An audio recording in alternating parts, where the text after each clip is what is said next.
মনটাই আমার যে কি অদ্ভুত অদ্ভুত ইচ্ছে জাগে, সেই ইচ্ছেগুলোকে আবার পূরণ করবে পারলি সেই ফাইন লাগে। ভাগ্যক্রমে শীতের কুয়াশা ঘেরা সকাল পাইলাম, যে সকালে এদিক ওদিক কিছুই দেখা যাচ্ছে না, তারপরে ফিরে ফিরে পাওয়া গেলাম রস। আসসালামু আলাইকুম, শীত মোবারক সবাইকে। কোনে যাচ্ছি কোন তো ভিডিওর ইন্ট্রো দেখেই বুঝে গেছেন যে কোনে যাচ্ছি, তারপরেও সবকিছু ডিটেলসে আপনাদের সাথে শেয়ার করি। আমার কোটি কোটি ইচ্ছেগুলো পূরণ হইলে আমি সেই খুশি হই, বুঝছেন? এই জন্য মনে হয় বড় ইচ্ছেগুলো পূরণ হয় না। আজ বিয়ান বেলা বাইরে হয়েছি কুয়াশা উপভোগ করার জন্য। দেখেন তো রাস্তার এদিক ওদিক কিছুই দেখা যাচ্ছে না, গাড়ি ঘোড়া দুই একটা চলতেছে, তাও আবার লাইট জ্বালায়া। এই শীত পরিসাইডে এত কুয়াশা আর এত জার কোনোদিনও মনে হয় লাগে নাই। আপনাদের ভাই এত করছে আজকে মেলা ঠান্ডা, কুয়াশা ঘেরা বের হওয়ার দরকার নেই। আমি করছি আরে পাগল, এই কুয়াশাই তো লাগবি। ও আমার কথা শুনে হ্যাঁ, আমি তো সেই রকমের খুশি হয়েছিলাম যে এই কুয়াশা কি তো লাগবি, কুয়াশা উপভোগ করবি, রাইসিতে কুয়াশা না হইলে হয় নাকি। আমি যে এত আনন্দিত হয়েছি, আনন্দের ঠেলায় একবারে পাখির মতো উড়ে বেড়াচ্ছি। মনে হচ্ছে আমাকে বাধা দেওয়ার কেউ নাই, ধরার কেউ নাই। সত্যিও আমাকে বাধা দেওয়ার কেউ নাই, ধরার কেউ নাই,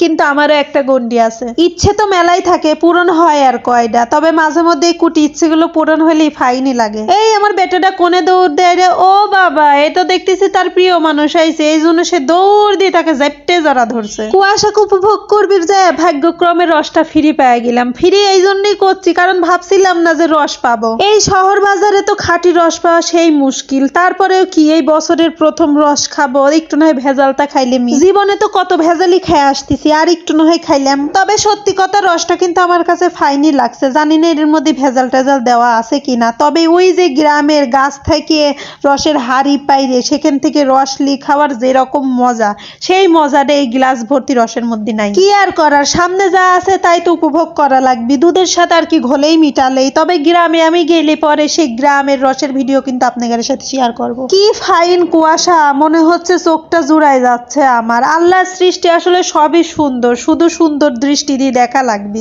আমরা তো এইদিকে সেই রকমের মজা করতেছি, মনে হচ্ছে এডওয়ার্ড মাঠ পুরাটাই আমাগারে। আর এই যে বাপ বেটা দেখেন কি দৌড় পারতিছে, এত যে মজা করতেছে ওরা, ওরে এরকম মজা দেখে আমারই জানটা শান্তি হয়ে যাচ্ছে। মনে হচ্ছে যে এডওয়ার্ড মাঠখানে কেউ নাই, খালি আমরা ছাড়া, তাই নিয়ে। কিন্তু আমাগারের মতো মেলা মানুষ জোড়া জোড়াই আইছে, আবার বন্ধু বান্ধব গারে লিয়েও আইছে এই সকালটাকে উপভোগ করার জন্য। আমার বেটাটা যে এত খুশি হয়েছে, তার খুশিটা দেখে আমার মন প্রাণ ভরে যাচ্ছে। মনে হচ্ছে এই সকালটাই আসা আমার সার্থক হইলো। সে যে কি অভিনয় করবি পারে সেইটা আর আপনাগারে না কইলাম, তার বলে সেই রকমের জার লাগতেছে। তা আমি আবার আমার চাদর খান তার গায়ে জড়া দিলাম।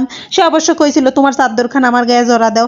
আমার জড়ানিটা তার পছন্দ হচ্ছে না। তারপরে দেখেন সে কি করে, সিলের মতো একটা দৌড় দিছে। আমি তো এর আগে এই ভিডিওটা শেয়ার করছি, ভ্যাম্পায়ার বানা দিছিও। আমি কয়েকটা এরকম ভিডিও করছিলাম, এই জন্যই তারও এরকম ভিডিও করা লাগবে। ওই যে বাচ্চা মানুষ, অনুসরণ প্রিয়। শীতের সকাল মানেই তো ভাপা পিঠা সারা পিঠে খাওয়া। তো ভাবছিলাম যে এডওয়ার্ডের সামনে ভাপা পিঠে সারা পিঠে বিক্রি করে, ওখান থেকে পিঠা খাবো।